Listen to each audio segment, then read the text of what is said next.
got another stash of books from Arkham Comics. Some books were really good. Some books not so much.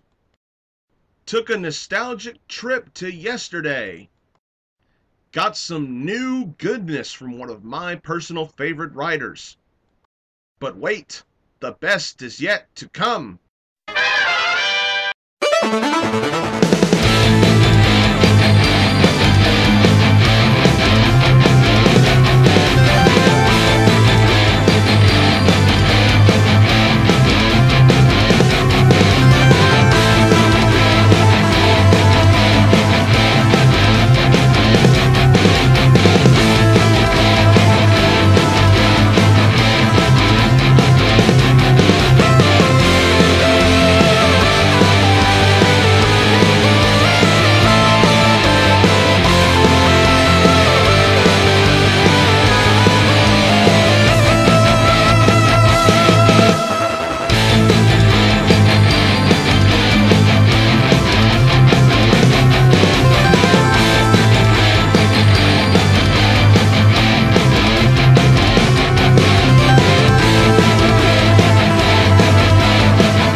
Hello everybody, Blugoblin here. Thank you for joining me for my comic book review for this week in July 2013. I got a lot to cover here. If you are subscribed to this channel, first of all, I appreciate it, but I would also like you to subscribe to my main channel, in which I got to, in my own way, welcome back the Twinkies. But as soon as I got my hands on another Twinkie for the first time in God knows how long, I felt like I had to welcome them back in a special way. But I got a lot of books here to cover. A lot of them were good, but as you saw in the beginning, one not so much, and I'll get to that here in a minute. Not that much from Marvel, a lot of DC, and one independent. So we're gonna start with Marvel. Go through DC and end with independent. Starting off Marvel with All New X-Men, issue number 14. Brian Michael Bendis, Stuart Immonen. God, y'all are just killing it on this series. Y'all still just killing it. I'm loving where this is going. We got a very logical explanation to explain why we saw what we saw in the last issue with Jeannie supposedly becoming Phoenix again. And the explanation she gives actually makes sense. So, okay, I'm fine with that. You know, I was thinking, oh no, don't make Jeannie the Phoenix again. Not this soon, no. But this was a real solid, action-packed issue. Can't complain.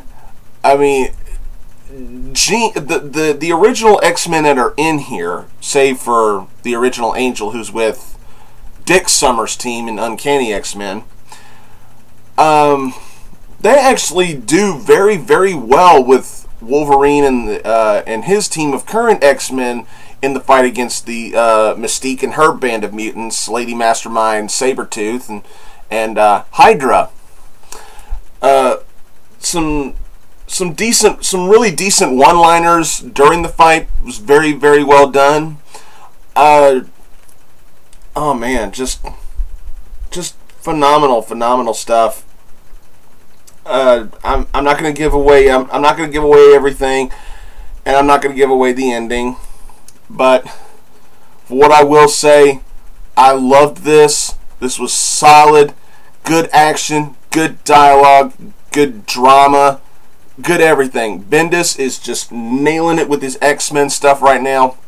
If you're not on board with this series, I'm telling you right now, you need to be. This was great. Loved every bit of it.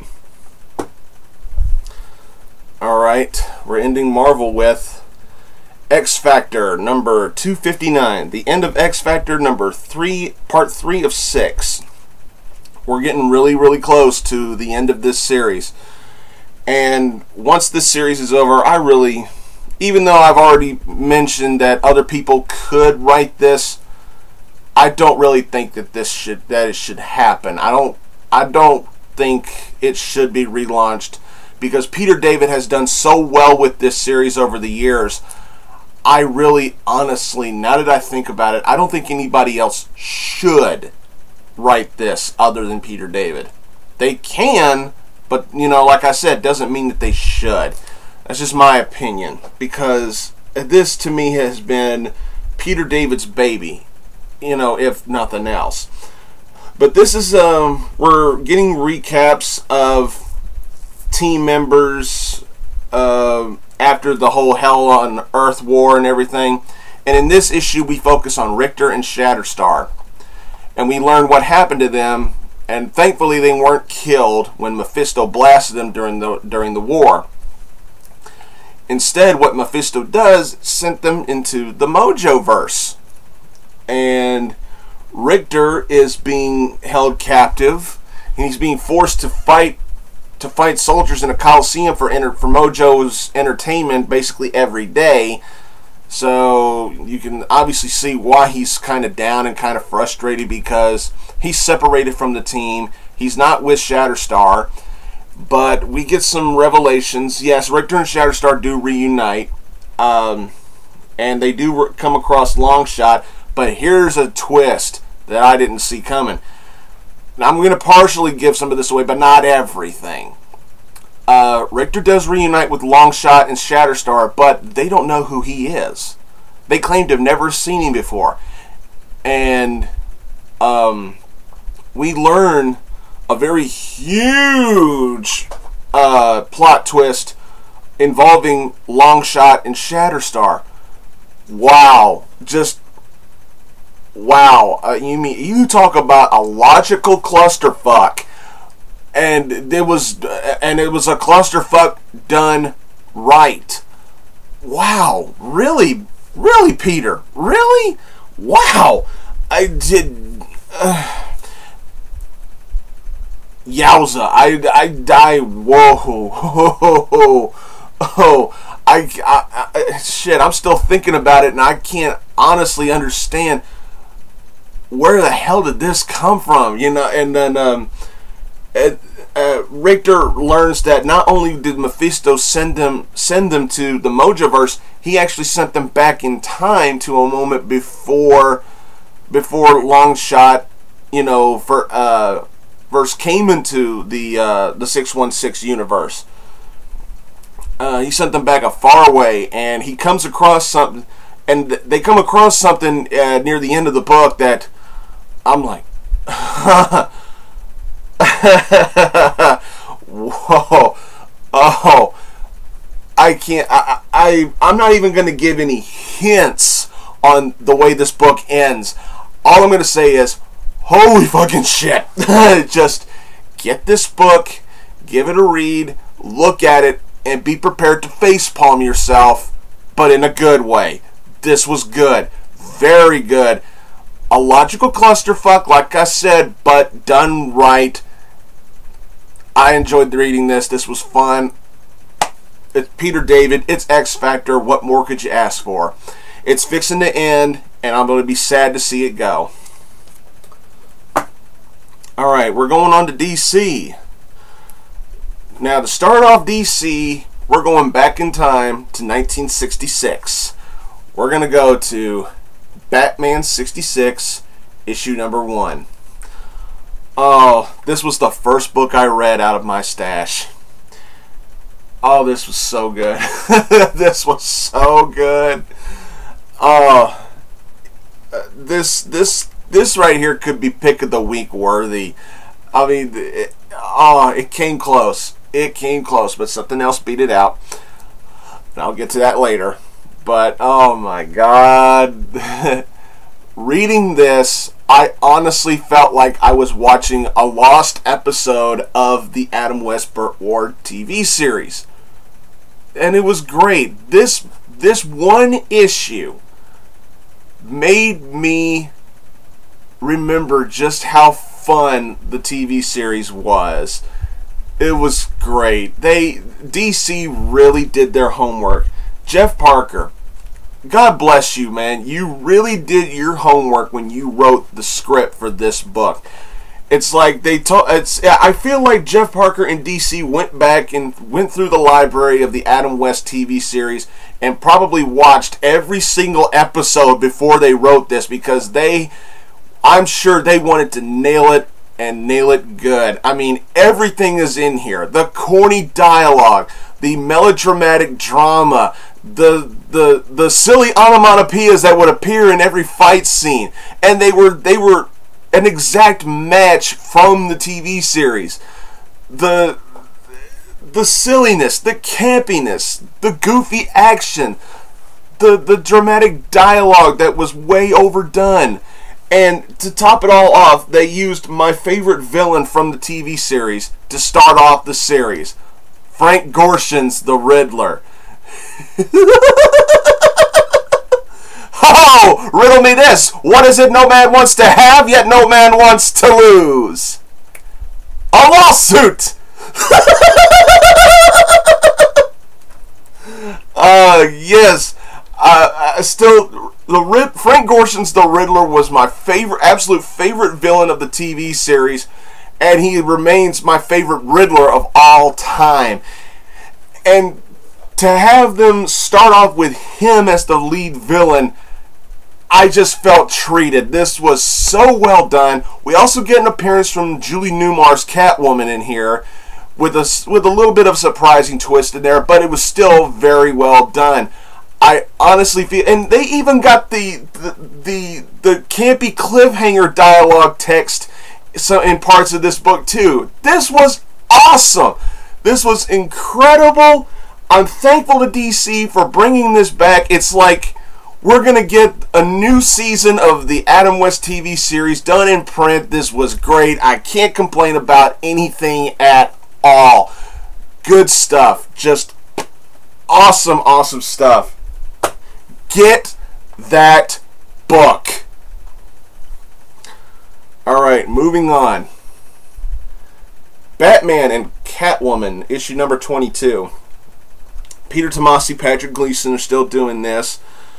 Now, in here, it's obvious what the team-up's going to be, but for a team-up, for one of the team-ups that happened without Damian, this one was pretty good. I mean, my personal favorite is still him and Batgirl. But this was good for what it was. In here, Batman just now learns about Catwoman being in the JLA. And, yeah, even Batman thinks that's fucked up. It's like, look, I don't read Justice League of America, okay? So, my opinion may be flawed, but I honestly think Catwoman has no place in the JLA. But I don't read the series, so who am I to talk, We get some good scenes between Bruce and Carrie Kelly. Carrie Kelly is really being established here as a really good secondary character in the Batman universe here in the New 52. And I'm liking what they're doing with her. But I'm still... And there's a lot of people all over the internet saying that she's going to end up being the next Robin. I think she's going to be one of those more supporting characters that doesn't have to don a costume. And I'm fine with Carrie Kelly being done like that. My money is still if they don't fuck up and go ahead and bring Damian back, because remember, Damian was a test tube baby. They can always make another Damian, and I'm really hoping they don't do that, because if they do that, then what was the fucking point of killing him off to begin with? Just to shake the Etch-a-Sketch and start all over again? Please. My money's still on Harper Row being the next Robin, and I would be fine with that, because she's shown the characteristics in here. But Carrie Kelly is done very well in here too. Bruce still doesn't have the spine to tell her, hey, look, you can't be talking to my son anymore because he's kind of dead. But I guess that's the one thing, that's one of the more melodramatic things, is like, oh, Bruce should tell her, but he just doesn't have the heart to tell her because, I don't know. I'm not writing this shit. But Catwoman, talks Bruce into helping her with a mission that she isn't entirely truthful about. But at the end of the issue, we get to see finally a touching moment from Batman. Because remember, ever since Damian died, Batman has just been going fucking bonkers here as of lately. And it was nice to see him finally tame down and think, sometimes shit happens, life goes on. But then again, at the same time, you do have to understand his pain and his angst, because Damian was his child, his son, and he lost his son. He failed his son. That's what he'll always carry. Just like when Jason Todd died, he carried that. Even after Jason was resurrected, he still carried that guilt and that failure that he felt that was one of his biggest failures. But it was nice to see that somebody finally got to Bruce and got him to calm down and got him to mellow out and say, look, everything's going to be fine. This was very good. I still think this could have been written a little bit better, but for what we got, I was honestly pleased. This was good. All right, moving on. We got Batwoman number 22. Oh, just get a look at that cover. Batwoman's gonna kick your fucking ass. And then she's gonna go fuck your girlfriend. No, seriously, she will. No, playing. J.H. Williams III and Mr. Blackman and oh wow, this was good. This was really good. This was good despite the fact that this issue was nothing more than training, and nothing more than just training the characters and building up the story to progress even further. That was pretty much all this was. The majority of this was Batwoman getting information about Batman and Hawkfire doing some really deep training. And that was it. But it was still very well written. The artwork was good. The story flowed very well. And the way this book begins was incredible. Kate and Bet, they're in some Arctic place. It's very cold, but they track down Bane of all people, and they get into a fight with Bane, and they're actually able to hold their own.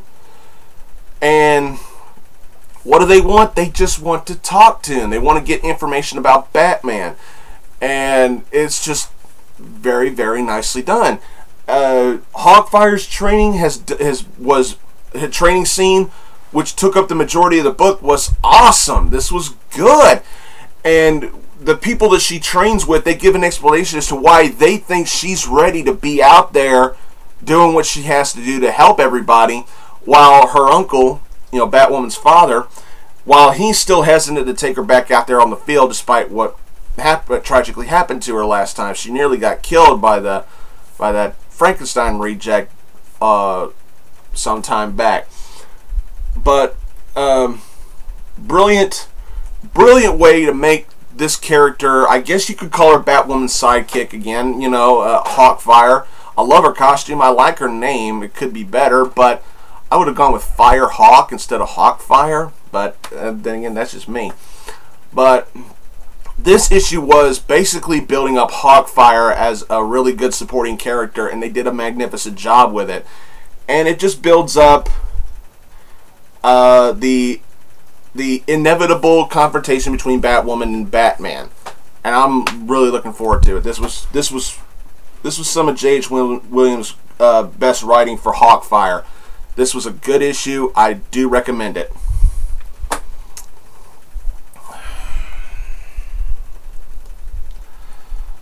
Remember what it said in the intro? Some books were good, some not so much.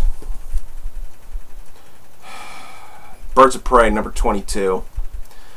Look, the only reason, I mean literally the only reason why I bought this goddamn thing was because it was already ordered for me before I dropped it from my pull list.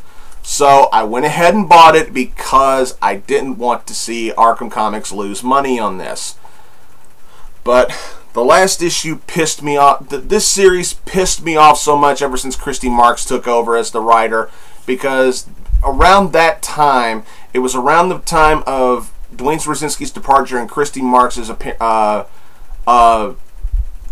takeover into the book, into the series, where they decided, for very stupid reasons, to take my favorite character, and probably one of the most popular characters, if not arguably the most popular character in the series, Starling. You take that character who's got a massive popularity, not just with the gay community fans. I mean, talking about just comic book fans in general. So DC, before you make a statement saying, well, Starling was only popular with the gay and lesbian community, go fuck yourselves.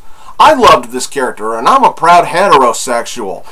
The thing is, Starling was a character who had a lot of personality. She had a great personality. She had a fun attitude. It was fun reading her. She was a great character. She had the potential to be a big star in the DC universe. And what do? You turn her heel. You make her a bad guy for really a stupid fucking reason, in my opinion, just to replace her with a ninja-like character who can't fucking talk, and then you give us a very, very forced relationship between Black Canary and Condor. I couldn't even begin to give a good goddamn about that relationship to begin with.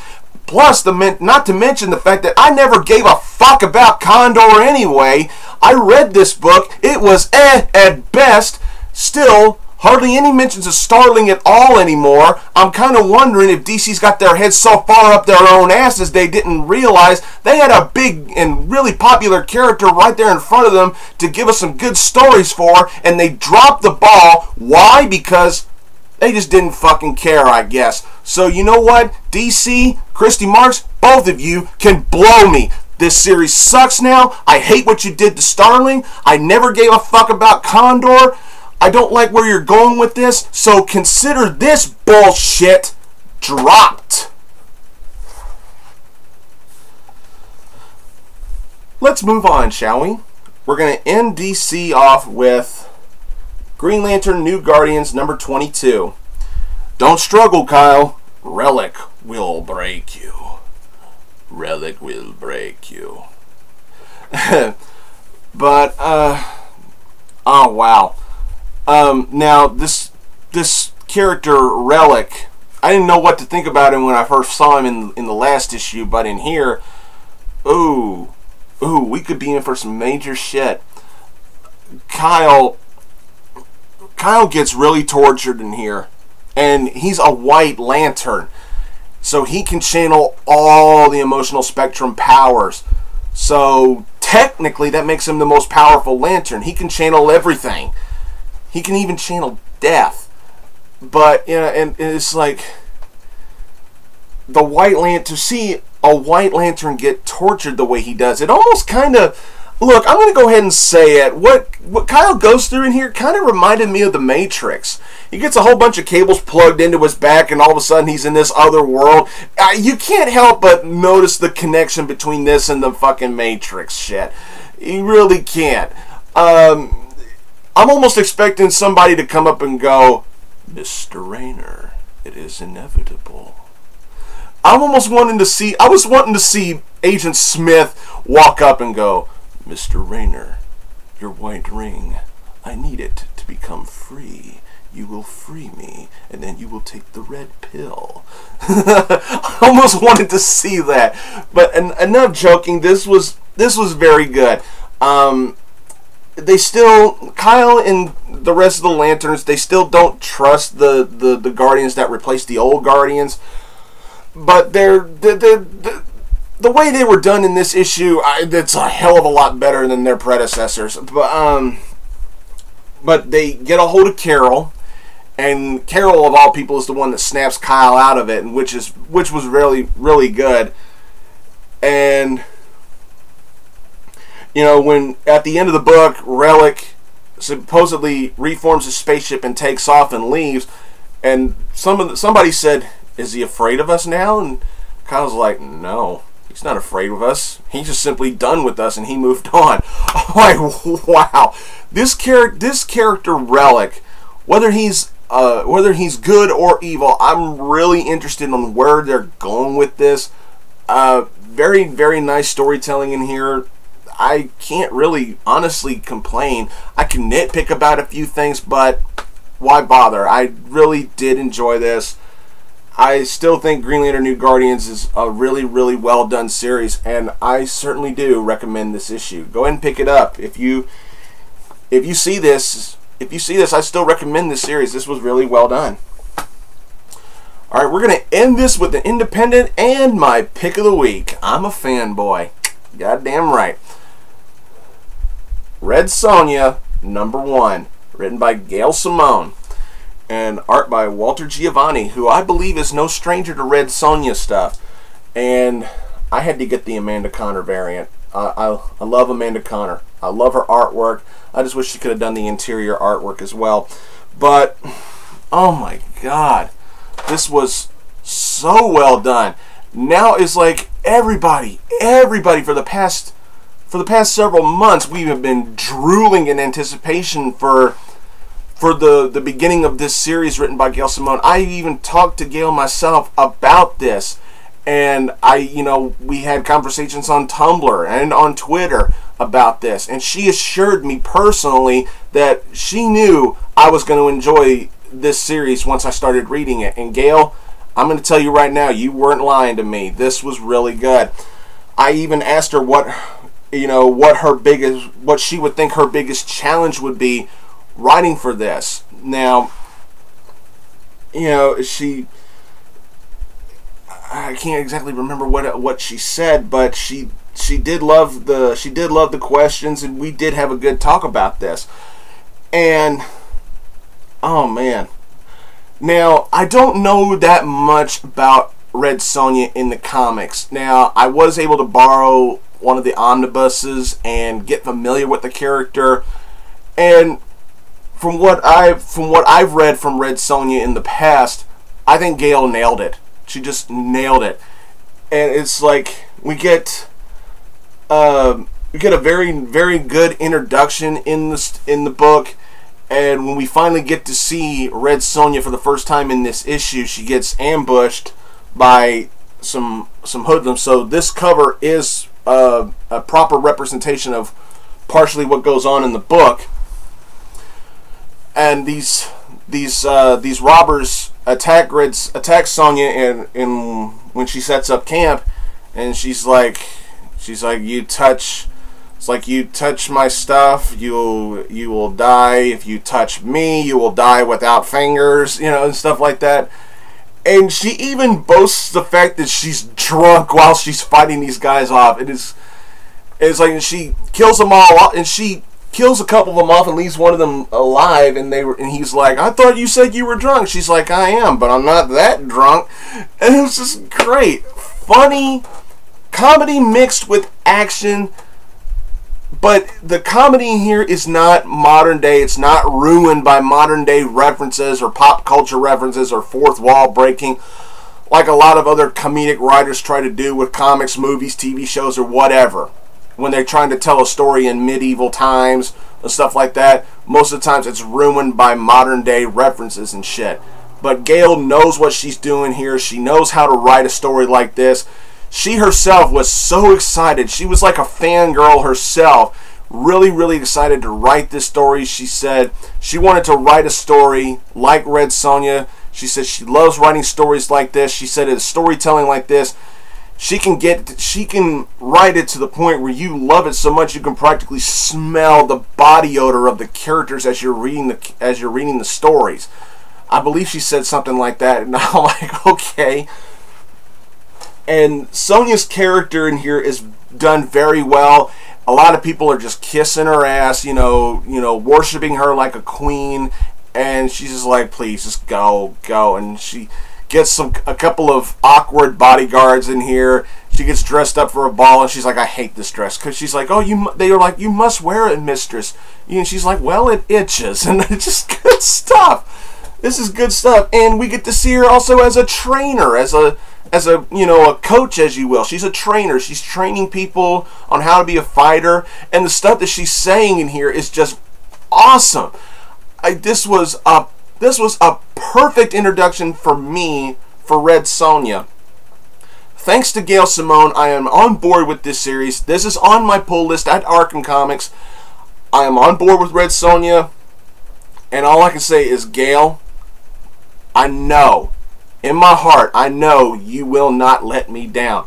You will continue to deliver hit after hit after hit after hit with this series. Not to mention the other stuff that you're writing, The Movement and Batgirl. You've been nailing it. You have indeed proven yourself to be one of my personal favorite writers. I love your stuff, Gail. I love you. You are great. This was a fantastic read, and it had a dun dun dun kind of cliffhanger. I really enjoyed this. I'm geeking out enough. I need to put this book down before I start gushing. All right. I want to thank y'all for watching this review, and I want to thank you for your patience from when I was pissed and from when I was gushing and geeking the hell out. That's all I got. Subscribe to this channel, blugoblinX. Don't forget my main channel, Blugoblin01, where I do my Midtown Comics Stashes. Thanks to my friend TheMtVernonKid and the Midtown Comics for that. Thank you to Arkham Comics for the books that I reviewed here.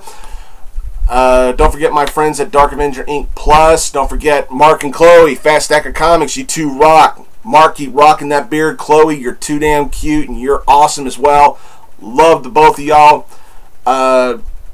Don't forget my old buddy Deadpoolzilla, my old friend Brandon Hex.